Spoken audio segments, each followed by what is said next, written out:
Asylum Blue, baby.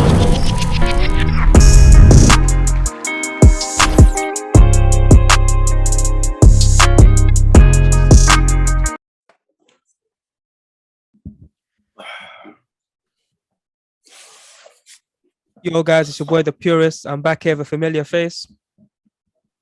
It's your boy Mickey. And this is your Purist Podcast Season 2. We're back. We're going to be doing this weekly, so keep yourself posted. A lot of boxing to talk about. Let's start with in the UK, we had Anthony Yarde versus Lyndon Arthur. Anthony Yarde got the 4th round stoppage. He came out firing in this fight. In the first round, he took it to Arthur. Arthur looked a bit, like uncomfortable, thinking, all right, this is a different fight this time round. I felt Arthur, his defense was good. He covered up well. Yarde threw a lot of punches, but a lot of them didn't land. Even, I think the 3rd round, he started sort of not taking over, but he started getting his range, landing a few jabs, getting into the fight. And the 3rd round, Yarde just said, fuck it. He went in for him. Yeah, a lot of the punches weren't actually landed, especially to the head. But he landed, I think, like 3 body shots in a row, and it was like you could see the effect it had on him, and I thought from the first round, I thought his timing and the distance to get the body shots off was bang on. Like he was landing some of them, and they weren't 10 in shots because they weren't clear to see. But you could just see by the reaction that he felt them and he knew about them. And Yarde's a puncher anyway, he was landing them flush.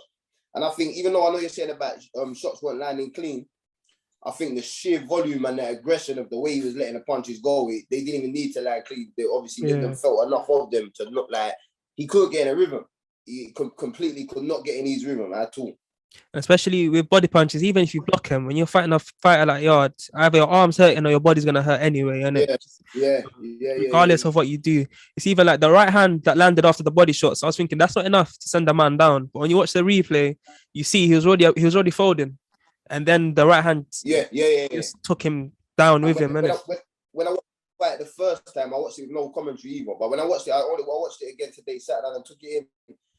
And even with the noise, you could hear the weight of the punches, and like they were just taking their toll. And like you said, even before the punches that put him down, the way he was up against the ropes, I think it was you could tell that he had no answer and he was crumbling, innit? And I've always said personally, I think with Lyndon Arthur, I think even like with his boxing and even in his interviews, he seems to lack that bit of grit, that bite down your gum shoulder and go to work on, man. And even in his interviews, he seems he's calm, everything's calm and reserved. But at a time, in the first fight, obviously, Yarde was flat-footed. So it allowed him to get it with that laid-back persona come out in his boxing, and it was comfortable for him. But at a time like this, when a man just come out to rough you up in the 1st, 2nd, and 3rd round, you got to have something just to get him off you. You might not be able to rely on your boxing, your back foot, your jab, and your 1-2. You just got to get a man off you and then go back to work. And he didn't have that in him at all. He could. And take that away from Yarde, it was because of Yarde that he obviously couldn't find his room at all, or couldn't even get himself going. Yeah, no, you're 100% right. And even the commentators were sitting in the fight when Yarde was putting on the pressure. I was like, Lyndon Arthur so laid back, you can't even tell if he's like flustered or anything. You can't tell what's going on in his head. So that could be a good thing where you can weather the storm because it doesn't really phase you. But I think he might have been too laid back to the point where he didn't mind being on the ropes. He didn't mind just covering up. The head punches weren't really landing. So he's just like, all right, I'm all right here. But when you have a puncher like Yarde, you can't ever get comfortable. It only takes one punch, innit? Just one good body shot. And he landed 3 in a row, and then he just folded him. What did you make of the actual stoppage where he got up at the count of 9, the ref waved it off? The thing is, he didn't complain. He didn't say nothing. So I think the ref could see something in his eye that he give the ref a look as if to say, boy, I don't want no more. Do you know what I mean? So I think fair stoppage. I think the ref knew something. He knew that Lyndon knew the fight was done. He didn't have nothing. I mean, yeah, even me when I watched it live, I was like, what's the ref doing? Then I thought, you know what? If I'm complaining more than the actual boxer, it's like obviously the ref, like you said, the ref seen something in it where, and obviously I always say it's like if you felt that body shot or you've got hurt to a point, you're like, yo, I can't continue. To me, there's no problem if that's how it is, innit? And he's probably thinking the ref stopped it. Yeah. Complaining is not really going to help. Like I said, he's a laid back guy, innit? So not the type to just like jump up and down shouting. He just got on and walked off and got on with it, innit? But he went about his business. I've had. What were we saying about the game plan of Anthony Yarde? The setup of the game plan, they went about their business. I'm gonna give full credit to James Cook.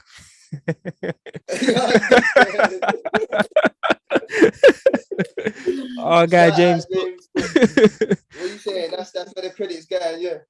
You've seen him we've trained with him in camp. You've seen how he is, man. He's probably the guy, so we just got to go in there and bad him up, innit? You know what? Yeah, you know what? I haven't didn't get to watch him really train a fighter to see the way he trains a man. But you know the way he's old school. He them man are just rough, tough, and ready. Obviously, he knows boxing, he knows the game. But it did look like some of the stuff that come out in that fight there did look like you could see Cook's influence, innit?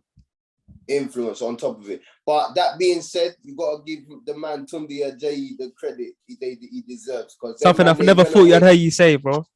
We gotta say it. Even though he wanted to call me out and slag me off and send messages to my fighter, talking the most, all that aside, you know what I mean? The man, he made the changes, even we know he's got a big ego. He's gone away and made the change, allowed someone else to come in the camp and make them changes. And for me, the game plan was perfect. You know, you completely took the man out of his rhythm. However much that game plan come from Cook or come from Tunde, it come from that team. So you gotta give the team that credit. And it's mad because for me it shows like the importance of these 50-50 fights, because if Yarde had, obviously time means everything, but if Yarde had these two fights before we boxed Kovalev, for me he stops Kovalev hands down.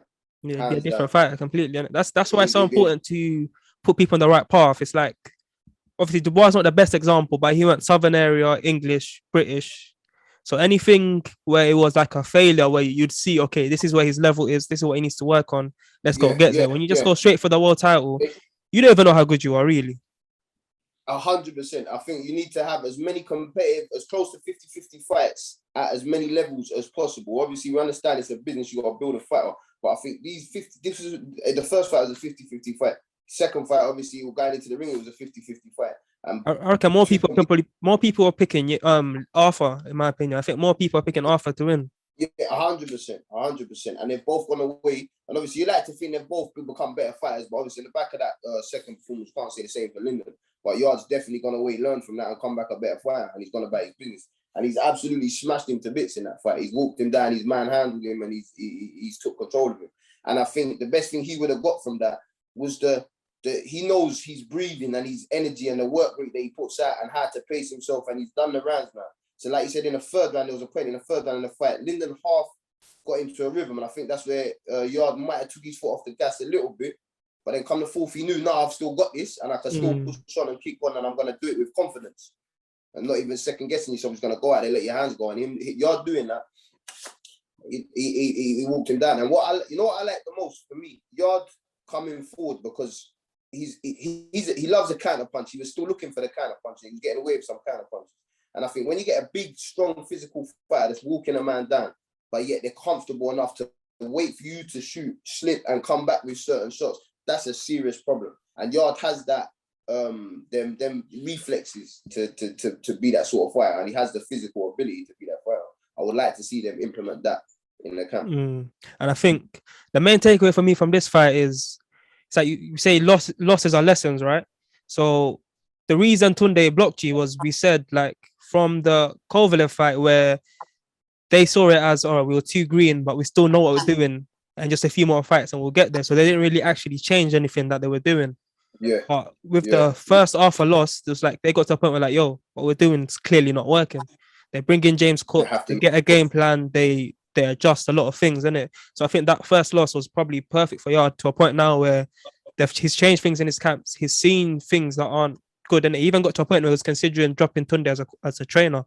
So it's got to that point where he realizes he needs the changes. He realizes what he needs in his career to get better. So from here, I always said Anthony Yarde, like, physically, is just an athlete, innit? Is an animal. Like, for someone who had 17 amateur fights, his technique it's insane how good his technique is for someone with that limited experience. So he's got all the tools. He just needs someone to show him the way, and just show him the way and how to implement them tools, innit? So now where he's got that more in his camp, I think it's gonna be very dangerous moving forward. Very dangerous. And I don't think he's far from that hitting like the peak of his ability either. I think they're on the right path. And I think with this style coming forward, like I said, like you said about, he was missing certain punches, but he's gone from before being a calm fighter, waiting to pick the right shots. To this fight, walking a man down and applying pressure and letting off a lot of high volume of punches.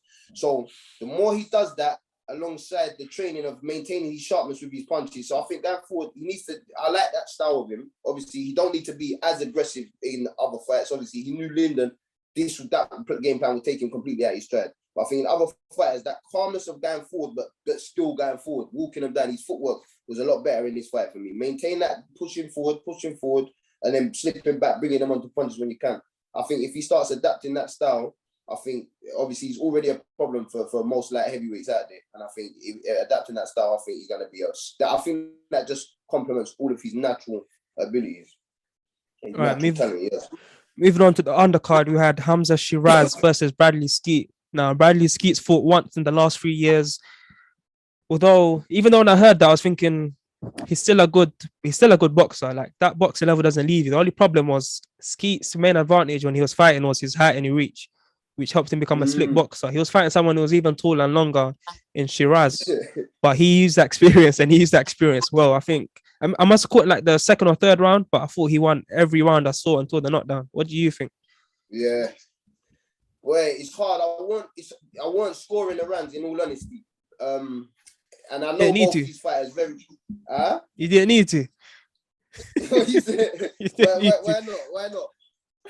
It was only going one way. Come on now. I know both these fighters very well, so I was watching this. It was an awful one for me. It's hard to support anyone. Hamzah, you know, we've worked. I had a few training camps alongside Hamzah. Spent a few months with him and seen what he's capable of. And he didn't show it though. We both know he's way better than that.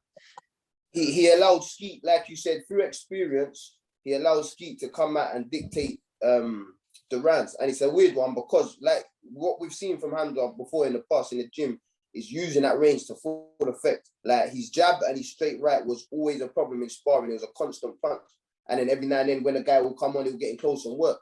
And then obviously he just seemed like his style played completely into Skeete's hands and took all of these advantages away from him. He was hands up, walking a man down. He was trying to fight like an inside fighter, really, like. And yeah, I think a lot of the rounds, they didn't look great for him. They looked like the experience was showing for Skeete. I feel like maybe he's in a transition stage because obviously he's changed trainer. So maybe they're working on stuff that we didn't get to see. But yeah, a lot of the rounds, they didn't look great in his favor. But at the end of the day, when he got the job done, you know what I mean? He pulled it off. However he needed to pull it off, he got done in it. He done the job. He got the win. He got the stoppage. Whether that's one thing about Hamzah was we both know he hits hard. He hits very hard. So I think his camp knew we'll walk him down and eventually we're going to get to him. And eventually he did get to him. And Skeete went down. But the only thing is he landed 2 or 3 shots when Skeete was already grounded. Of course, he took a knee and it's quite upright. But of course, those 3 shots did still land. Now, the question is, do you think Skeete was buzzed from the punch itself or he was buzzed more from the punches on the ground?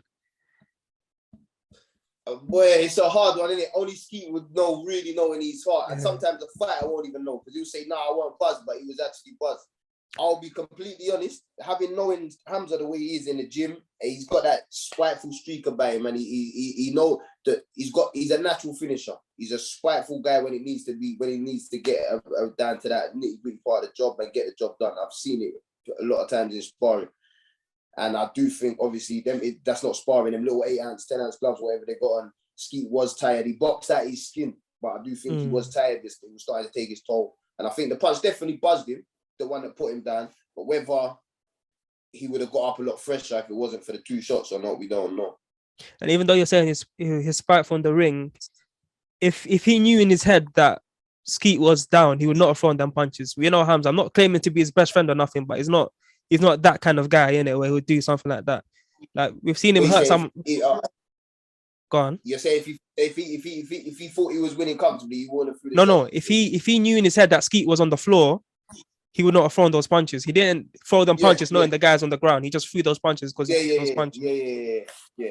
This is a hard thing with boxing. Obviously, fighters are so fired up. It's very hard. Obviously, you're in the middle of a combination. It's very hard to completely have that complete moment of kind of like, go back to like being it's just a person step back, follow the rules, because them man are fired up there in the zone. Obviously, it was watching it from certain angles. It is hard to say that it's not clearly where the man's on the floor, innit? There's an extra few punches that come out, innit? But I think, I'm not sure, don't quote me on this, but it looked to me like the referee said like you have 5 minutes or something. Like, you know, on a low blow, you get 5 minutes to recover, innit? I've been watching interviews just now of what's the coach's name? Ingle. I always forget his first name. Dominic Ingle. And him and Bradley both said the same thing, that the ref said, take your time, take as long as you want. He said, as soon as Skeete got hit, he said he looked up, said to the ref, like, he took the piss, he hit you when he's done. The ref said, take your time, boom. And then looked over to the officials or whatever it was. And the next thing, come back in and said, right, I'm going to carry on my count. If you're not up, the fight's over. Yeah. And yeah, Dominic Ingle said, if you watch the ref, he stands in between Ingle and Skeete, so they can't talk to each other. So whether if that's the case, that's fucked up from a referee. You know what I'm saying? Yeah, that's mad still. There's no two ways about it. That's fucked up, because obviously in my head, I'll be completely honest, if I was training Skeete, I would have been screaming at him, stay the fuck down. Or I would even jump to the ring and say, tell him roll over. Tell him roll over. Do the footballer thing. What the footballers do. Yeah. But grab your ankle, grab your head, grab your knee, everything, and just say, nah, fight's done. But you could see Skeete and Bradley and Dominic talking, but what was being said, fuck knows. But yeah, if the ref did actually tell him take as long as you want and then get up and then tell him no, you got to get up, then that's fucked up. They got to look into that, innit? All right, let's move on to America. Let's start with Devin Haney versus JOJO Diaz. What do you make of the fight? Boy, credit to JOJO Diaz. Come in, he made it competitive. He done what he could do, offered what he could offer. Obviously, Haney was a superior boxer, done what he needed to do. I think the lack of real power made it it would have added a lot more excitement to the fight. You know what I mean? I think with Haney at the moment, the way he boxes, it's all about his boxing, sticking and moving and he plays it safe when he needs to play it safe. So it's not the most exciting fight, but you know what I mean? They both done their thing, come to a fucking fight. I think with Haney, everyone, you can see the skills, you understand everything. But for me in that fight, he got caught a bit more than I'd liked with like silly things where it's like, if you're that kind of elite boxer, it's like Floyd, yeah, that's who a lot of people compare his style to. Like, he done something where he jabbed the body and he got caught by a jab coming back out. Now, I know that pain because that happens to me a lot, innit? But if it happens to me once, I guarantee it's not happening 20 seconds later. And he kept happy. He obviously he adapted eventually. He adapted eventually, but it gets to a point, it's like, yo, you need to pick up on those things a lot faster. If I can pick up on it, what's JOJO Diaz doing? That's why he keeps tagging you with it. Yeah. So it's like those little things of him getting caught in certain little scenarios where I think if I can pick up on that, imagine someone like Lomachenko. I wanted to ask you, do you think there was moments that I noticed as well? I noticed more like out of nowhere, a leading left hand. That Diaz, yeah. And he would just, Diaz, he would just eat it straight down the back. And I wanted to ask you, would you say Haney was eating them shots because he was comfortable in range and he thought, you know what, I'm just teeing off my own shots? Or do you think it was complete like lapses of concentration and just getting what he wanted? There was a point where he got caught 4 in a row. I don't care who you are, you're not doing that because of a lapse. Like, you just, especially if it's his southpaw, that shoulder roll ain't gonna work on a southpaw left hand. You got to put a different kind of hand placement in it, because his hand was still there and he was still getting tagged by it. And like you said, once he gets in there with serious fighters, because being that boxer, like you said, if you're comparing him to the likes of Mayweather, if you could think of Mayweather, first of all, the styles, only talking about styles, and that's Mayweather. Not levels, not levels. Because Mayweather, that's in terms of his sharpness. When Mayweather was that age, he was spiteful, taking people out. But in terms of the boxing ability, but then that's probably Mayweather at his best, the most smartest boxing for me was probably welterweight. And then, like you said, them things there, he was picking people apart. He wasn't getting caught. He wasn't having moment of lapses. He wasn't getting caught by silly shots. He was breaking that man down, simply touching him up, touching him down, and making him miss everything he throws and coming back and just making it and punishing him with his own shots. And obviously, like you said, if Haney's having their moments of lapses, and he's a boxer that's not going to be getting fighters out of there, he's a boxer that's going to realistically be taking everybody 12 rounds, unless he's got a fighter that's coming at him non-stop and obviously burns himself out walking onto shots, then you can't be having their moment of lapses. And this is JOJO Diaz's third weight class, yeah? And he wasn't a heavy puncher at featherweight. let alone No. lightweight. So if a guy like that is rocking you and you can't rock him, it's not good. Imagine Tank landing those shots on him. And he didn't even like flinch. Diaz was comfortable enough to just take it and walk down. It wasn't even like he was. You can tell a puncher because even when a puncher lands on the opponent's gloves, they still start reacting to everything that comes at them. He was unfazed by anything. So in the third round, and you know people are always sharp and hit the hardest early. Diaz went back to the corner. He can't hurt me. He just told his corner straight like this guy just can't hurt me. I just keep walking him down. And the bad thing is not it's good for Haney, but his shot selection for me and shot placement and position of his feet for when he lets his shots go are so nice and so neat that he was getting maximum power off most of the shots. Not saying he was loading up. He wasn't loading up to take man's head off, but he was looking to put a nice bit of spite in them shots. And like you said, man was just walking through them unfazed. So in terms of when he moves up level, that's when he fighting for me, the likes of Richard Commey, these hard proven fighters that are in there, you're gonna struggle with them. They might not be as pretty as a boxer as you, but when it comes to getting the job done, and Lomachenko, even he's not the biggest puncher, but he comes forward relentlessly and stays on top of the whole time. How do you think he'll do against the other top lightweights then? The other top lightweights. Who's the other top lightweights first of all? Tank, Teo, Loma, Kambosos. We'll even put Ryan Garcia in there. Why not?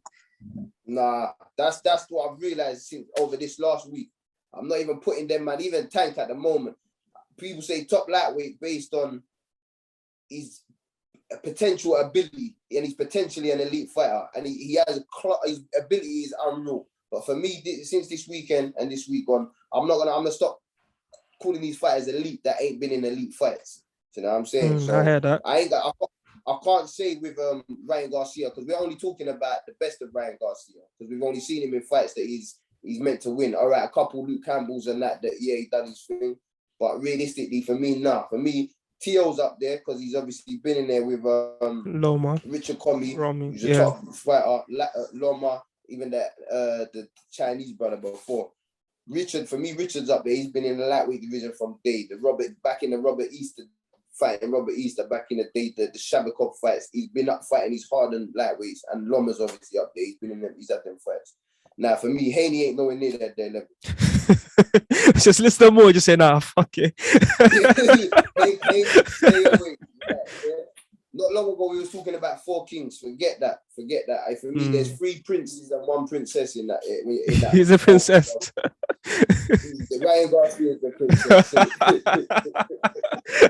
You know what I'm saying? Ryan Garcia is the princess. The rest of them, they're great.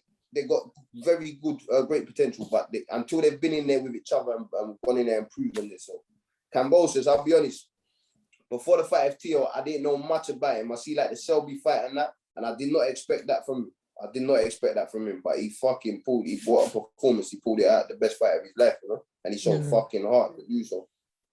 No, you're 100% but right.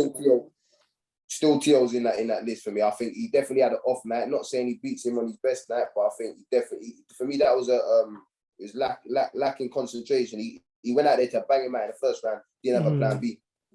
At all, it's hard to adjust after because it's probably been the whole camp thinking I'm just gonna go in there and blast man out. Bob, you've been in there. We've done the spars, cause when you go out there with that mentality, once it don't work, shit goes out the window. You ain't prepared for that. You forget how to jab and everything, innit? But that was a gut fight at the end of that for Teo, and credit to his heart and his natural ability, his talent, because he was in there, he stayed in there and made it competitive, but he was fighting on pure instinct and guts, where the whole time Kambosos had a game plan. Even in the later exchanges, even when Kambosos was hurt, you could see he was watching and waiting for things and sussing things out. Teo, he weren't doing so, but I still think he's up there on that level, and I think he'll come back. I didn't know Kambosos could box like that because he basically spent the whole fight on his back foot, just moving around. So I think the whole build-up of talking shit, getting into man's head so he can come in there and try to take you out. But I think if I was Lopez, I would expect it. If I come at this guy, all he knows is just come back at me. And have a fight. Yeah, exactly. And Kambosos said, nah, I'll exchange with you, but we're not having a fight. I'm keeping it smart. And one guy was smart, one guy wasn't. That's why he won, innit? And that's the game plan. And obviously, I found out after he done lots of sparring with the likes of Pacquiao and that in camps with them. Yeah. That's what I heard. I don't know if it's true or not, but that sort of sparring pays off, man. In times like that, and in big fights, that sort of top level sparring definitely makes a difference. All right. The last big fight. Go on. Wait. You didn't. What was you saying, Haney? You asked me about Haney and the other top lightweights. Yeah. Come on, what's your opinion? Nah, I think early on, Haney, he has the skills, but at any point, if any of those guys say, you know what, if I put my hands up and walk this guy down, absolutely to do it to Kambosos. But if someone like Tank or they just smart him down, I just feel like it would be really easy just to overwhelm him because he doesn't throw he doesn't exchange much. He can counter single shots, but if you throw flurries at him, he tries to get out of the way. Worst case scenario, you're outworking. Best case scenario, you could knock him out because he was getting clipped and getting wobbled by a guy who's coming out 3 waiters. He likes that reset as well. When he gets on top, he likes to reset. But obviously, them top level fighters know not to give you that reset when you need it. They're gonna apply that pressure. You've seen Richie when he thinks he's got a man hurt, he come running at you. Loma will be in your face the whole time. If Loma feels like you ain't gonna hurt him, he's gonna be on your chest the whole fight, the whole night. Tio, I think obviously Devin Haney, I think the inexperienced Tio showed in his last fight will give Haney belief in that fight. Yeah, 100%. It's a problem. At the same time, if Teo just fights smart, and I think with Haney, what his advantage are, the guy just thought he had a 7-inch reach advantage. Like, that's unfair. When he fights Teo, they're going to be about the same height and reach. He can't just box on the outside because his outside is Teo's outside where we can both land. You know what I'm trying to say? Same with Ryan Garcia. Same with not Gervonta or Tank. Gervonta or Loma. They're quite smaller, so he can sort of use those advantages. But against Teo and Kambosos, of those guys who are quite just as big as him, but doesn't have that natural length and reach advantage, them guys are just as fast as him as well. Yeah, he don't look too good at all. Wait, what are you saying, Kambosos Haney, if that's next? I don't know enough about Kambosos to really judge, but I don't know. I see Haney winning early, but then you could just break him down. You know, he just looks like a guy. You just think, if I walk him down and pressure him enough, he can't hurt me. So if Kambosos thinking that. What I like about Kambosos, he's been adamant, and I hope he gets it, about having this fight in Australia. He's saying, I've done the hard work. I've got all the belts. He's saying, my next fight has to be in Australia. I hope he gets it.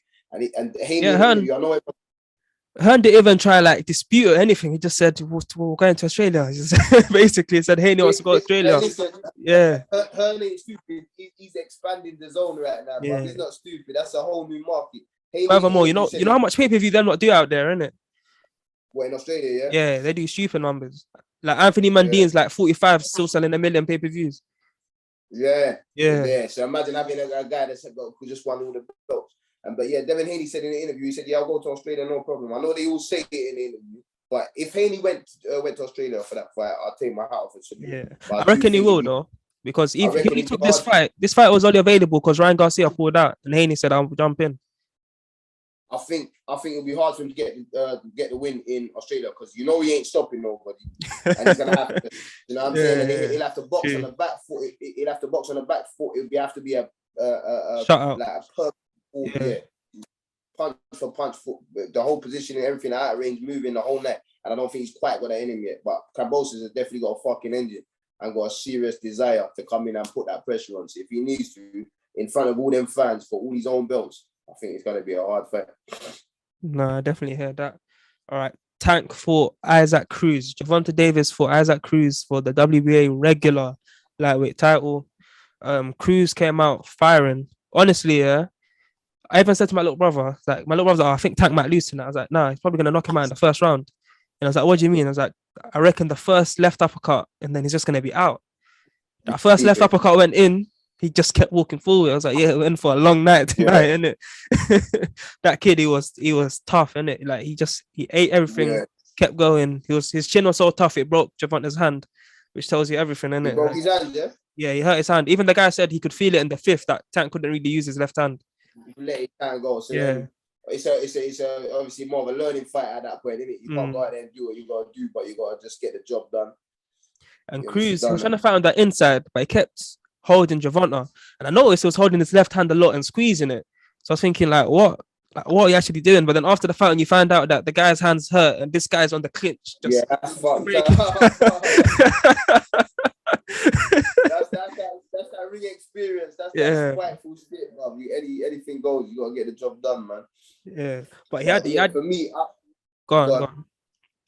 I was gonna say, obviously, I didn't watch the fight live. I only see bits and bobs on highlights. I only found some shitty highlights. They weren't even great, so it was hard to see much. But yeah, like I said before, from the time he's hurt his hand like that, he just got to go out there, be smart, and get the job done. And he got the rounds in. But I think, for me personally, until they step up against the likes of the people we're saying that are the top lightweights or the proven top lightweights, it's hard to gauge really where they're at.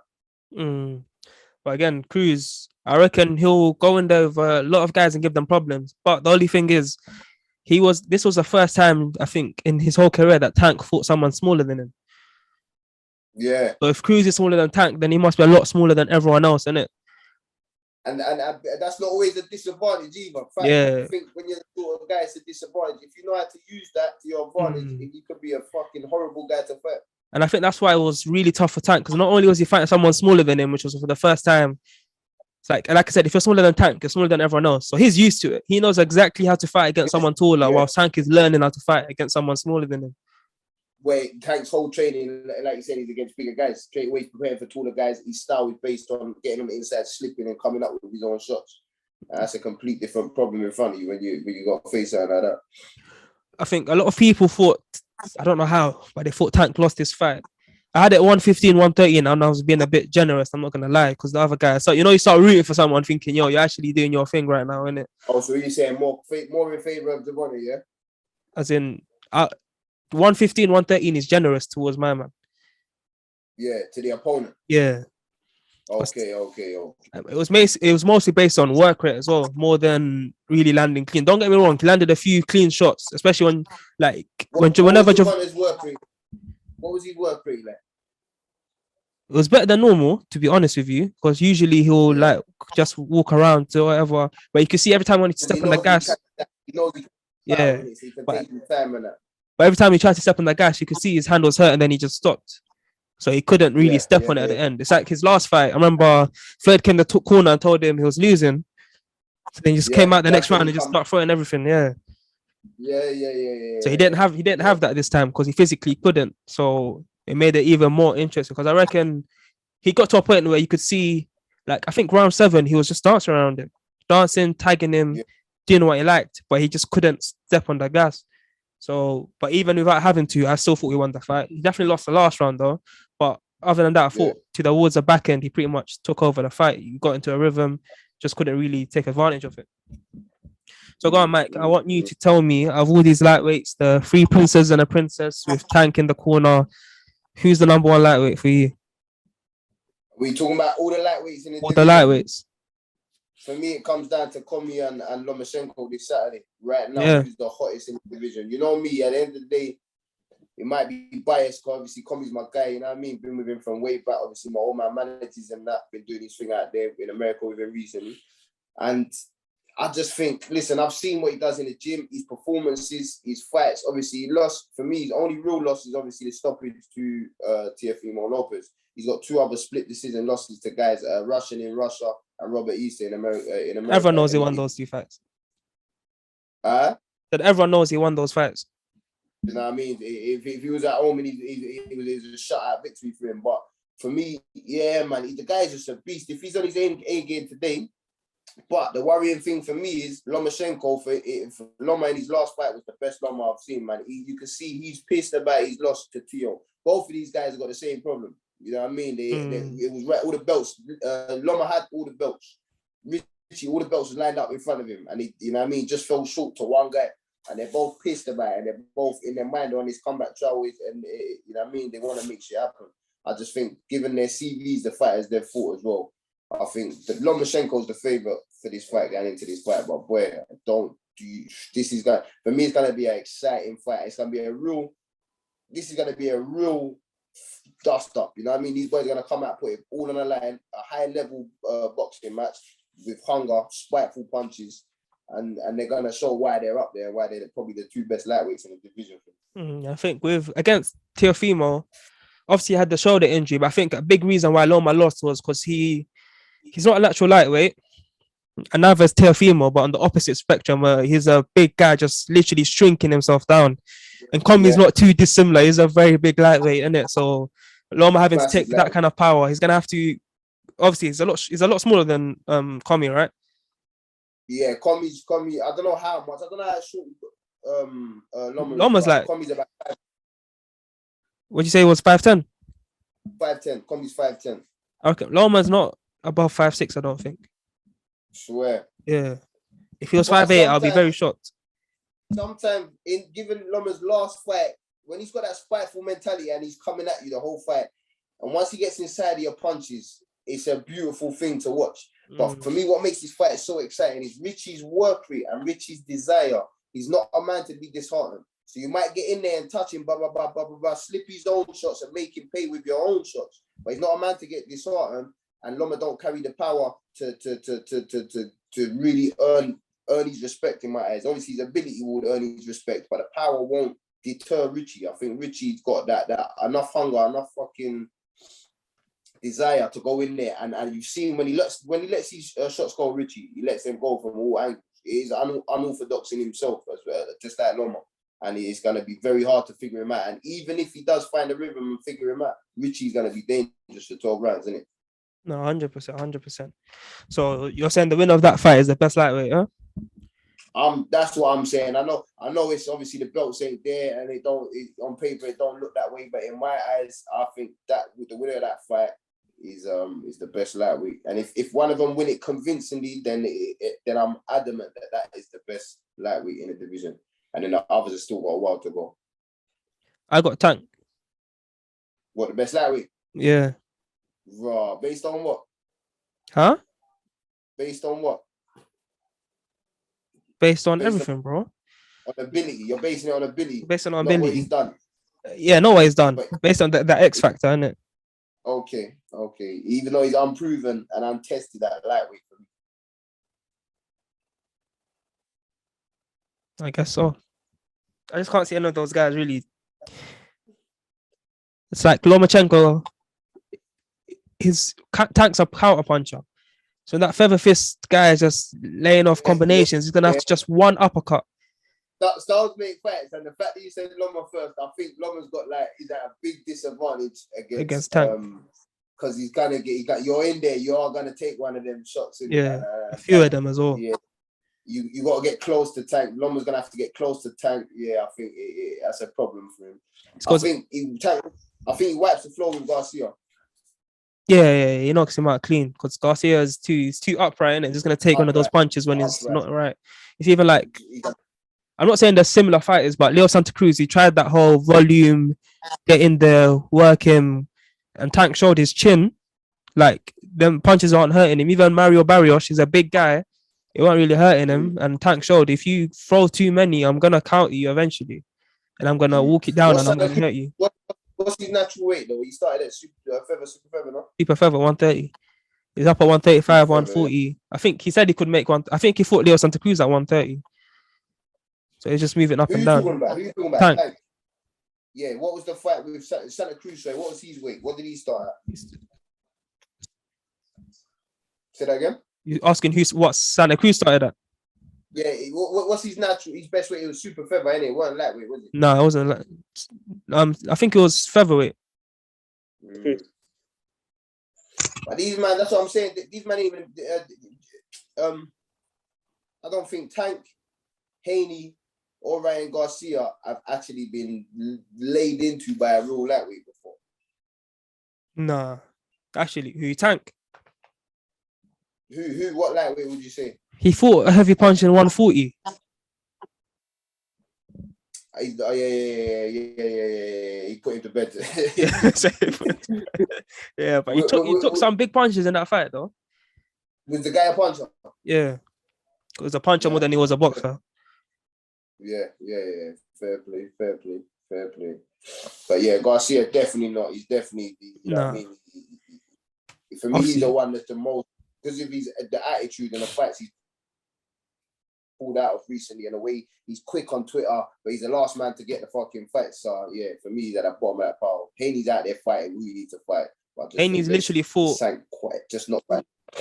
Haney's literally fought the two guys that Ryan Garcia's put out of fights with, Yeah. Linares and JOJO Diaz. So, what you think about the world title situation with the WBC with Haney's belt?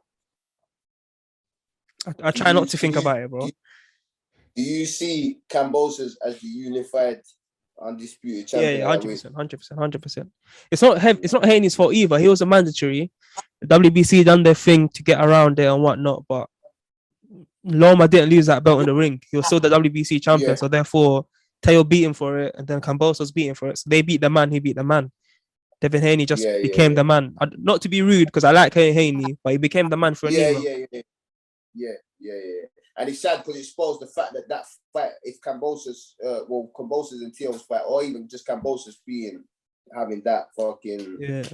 That's what the fight's needed, though, isn't it? It's like there'll be no dispute after that. Yeah, get it done. That's why Haney's in a good position with that belt. It keeps him relevant, no matter what anyone says, isn't it? What chance do you give Kambosos of keeping that belt if he fights with the other top guys? Well, hey, based on that performance, it's hard to not say he's up there with a very good chance.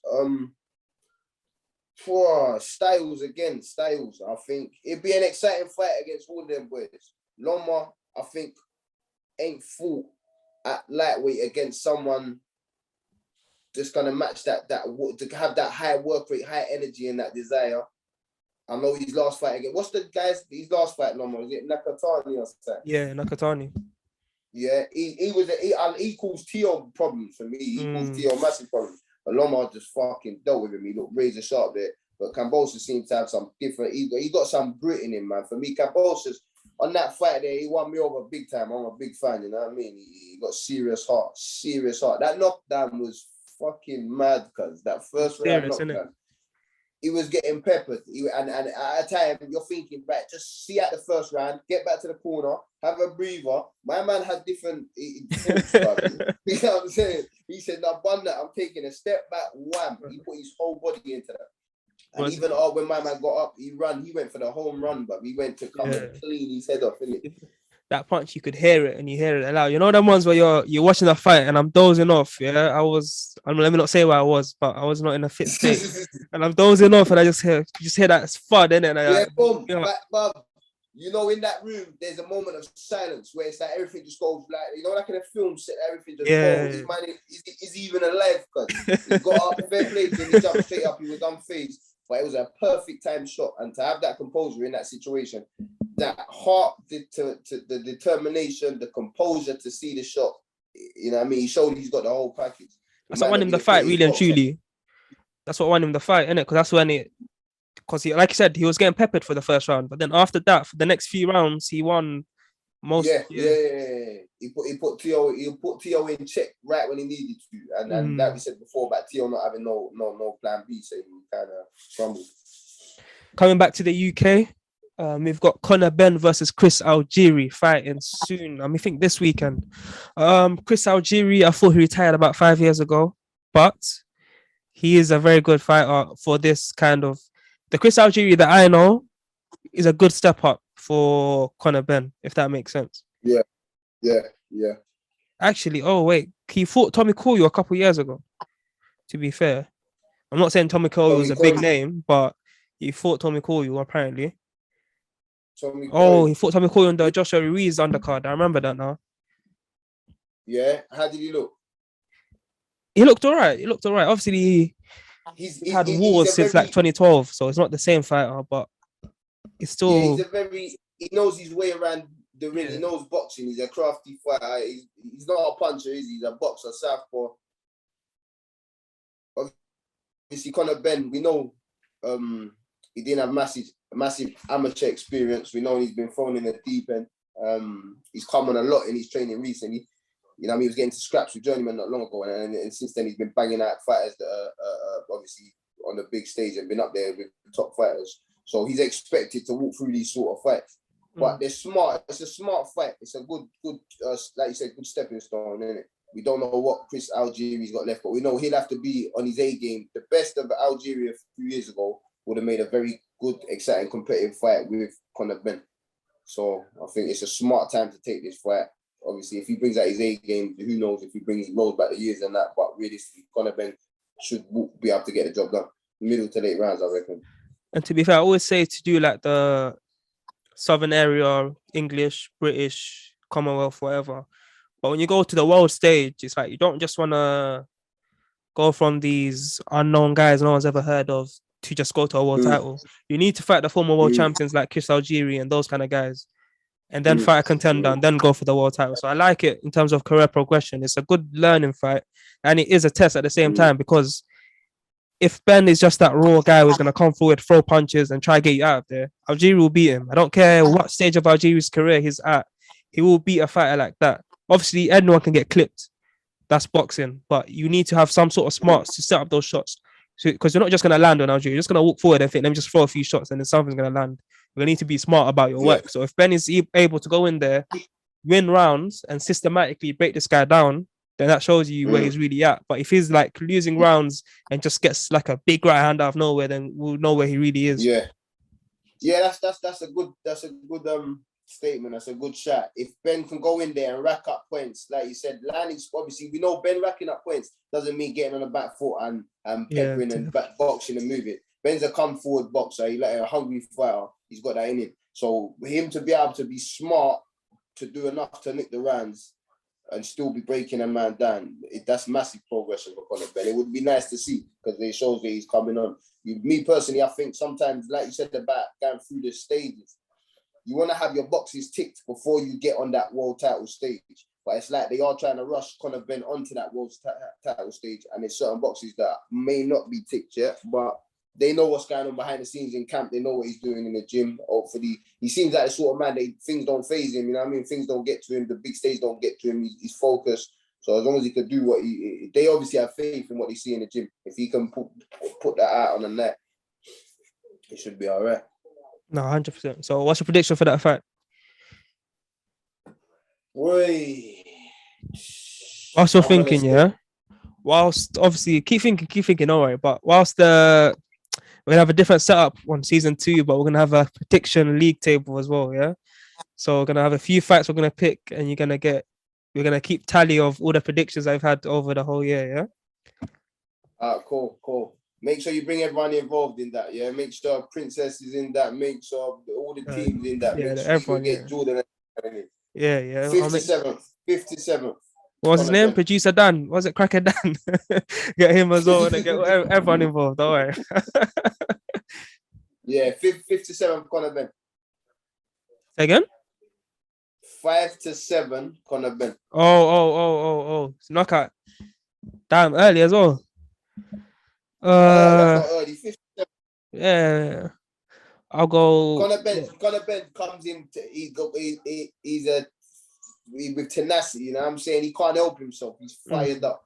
He's fired. He cannot help himself. He's always ready to go like that, innit? So can't argue with that. I'll say mid to late rounds as well, but more like 6 to 9, something like that. Yeah. Loma versus. You just picked 4 rounds, cuz. So what, bro? I thought I was cheeky picking 3, girl. This ain't a gambling website, bro. I can pick that rounds I want. Cool. My William Hill bet, bro. Did you see my bet on the Sheeraz? I had Sheeraz to stop Skeete in the 7th to 8th round, and Yarde to win by knockout as a double, and Skeete got stopped in the 9th. Pissed. Yeah, Loma versus Commey predictions. We didn't get that part. Well, I can't predict this fight. I'm so excited for this fight. This for me is the I'm so excited. Like I'm biased for Richie, innit? You know what I mean? I want Richie to pull this off. He's obviously Loma's the favorite. The odds are stacked against Richie, but trust me, if there's anybody out there, the amount of hunger the man's got, the amount of focus the man's got, the discipline, determination. I've seen the way he's trained and the life he's lived to get to this position. You know what I mean? He's one brother that doesn't take nothing for granted. He's gonna be fired up. Loma it's gonna have to be the best Lomachenko we've ever seen to beat Richie. You know what I mean? And I do feel Loma's he's getting to that level based on his last performance and based on the hunger that he has because of the TO loss. But yeah, I think he's gonna have to be the best he's ever been to beat Richie. But obviously, likewise, Richie to full stank out the bag, he needs to fucking do something we've never seen before. Yeah, even me, my head says Loma because I can see him using his footwork and whatnot, but just the size and the power of Richie. If he uses that Salido game plan where he's just gonna say, I'm just gonna rough a man up and just gonna go in there, go for the kill. Anytime you come near me and try to use angles, I'm just gonna swing. Wherever it hits, it hits. Yeah, 100. So like that. And compose, not get frustrated by missing. If he could just stay composed, so you're gonna miss punches, but let 2s and 3s go every time. You might miss the first, just keep letting them go 2, 3, 4, so you don't feel comfortable coming into range. And if he does, make sure you feel something. Yeah, it's a big ask against Lomachenko. But still, with Lomachenko, it's a big ask to go out there and play with Richie the way he plays with a lot of his opponents. So, it's tough because Richie has so many natural advantages, and you can see him being able to use them as well because he normally is able to. Again, my head says Loma by points, but something just tells me it's going to be a tough day for him. And Richie's got a lot of tricks that you won't really notice because if you only see his highlights and see the knockouts. But Richie's busy with his lead hand. He does a lot of touching. He even does the Loma, pull the lead hand, pull the opponent's hand down, come over the top. Loma ain't gonna want to stay still at any point. He's gonna have to be moving constantly. You ain't gonna be able to break Richie down. So, but yeah, I can't predict this one. I just predict an exciting fight, one not to be missed. And I do believe after this they're gonna say that they're the 2 best lightweights in the division. After this, next time I ask for a prediction, I have to get a prediction, yeah. All right, guys. Thank you for watching. See you guys next time.